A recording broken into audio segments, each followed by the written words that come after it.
Buju, wago shindagu migizi indodem, gazaga squaji mekag indunjaba.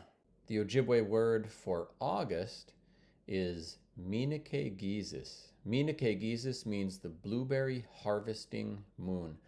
There are 13 lunar cycles, and between the different lunar cycles, more than 12 in a year, and regional variation and weather variation, there may be more than one correct word used for each month. For example, in Mille Lacs and in St. Croix, some speakers may actually use Miinike-giizis for the month of August. Miinike-giizis would mean the wild rice harvesting moon, because in those areas the wild rice may be ripe already in August.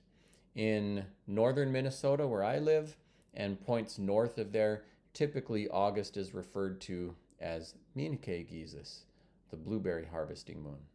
Thanks for watching today. I'm Anton Treuer. Let's keep in touch.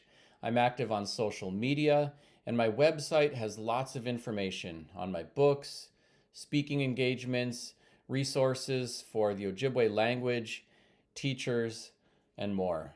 Miigwech.